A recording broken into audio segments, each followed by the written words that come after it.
तर भावानो, तुमच्या पण इंस्टाग्रामच्या फीडमध्ये नक्कीच हे दोन मुलं आले असेल ज्यांनी एक ब्रँड बनवलं आहे आणि त्यांचं एक चॅलेंज आहे 1 वर्षात 1 करोडची कंपनी बनवायचा.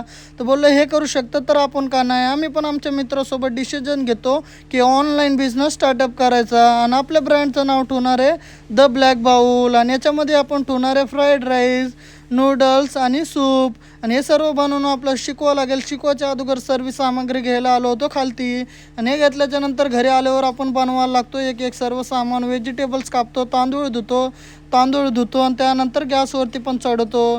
राईस एकदम चांगले कुक झाल्याच्या नंतर सुकवायला ठेवतो साईडला आणि त्यानंतर फ्राईड राईस बनवायची तयारी करायला लागतो. हे सर्व व्हेजिटेबल्स आपण फ्राईड राईसमध्ये ॲड करतो. त्यानंतर राईस पण ॲड करतो आणि जेवढी पण सॉसेस येतो ते सर्व सॉसेस ॲड केल्याच्या नंतर थोडंसं हलवतो आणि आपला फ्राईड राईस ओकेमध्ये रेडी झाला होता. आणि फायनली टेस्टिंग आता याला ट्राय करायची आणि टेस्ट केल्याच्या नंतर एवढी टेस्ट बकवास होती, याच्यापेक्षा भारी तर खिचडी भात लागतो. पण आपण इथं हार मानणार नाही, आपण प्रयत्न तर करणार आहे. आणि आपलं क्लाउड किचन खोलायचं ती जागा बघण्यासाठी आपण खाली आलो होतो. इथं दुकानं शोधायला लागतं पण दुकानं काय भेटत नाहीत. जे भेटले होते त्यांच्यावर नाव नंबर कॉन्टॅक्ट नंबर नव्हते. तर बोललो ठीक आहे आपण करूया उद्या, तर काही ना काही बघूच्या. स्टार्टिंगला तर आपण घरामधून सुरू करूया, नंतर काहीतरी सेटअप वगैरे घेऊया. आपला ऑनलाईन बिझनेस स्टार्टअपचा आजचा होता डे 2.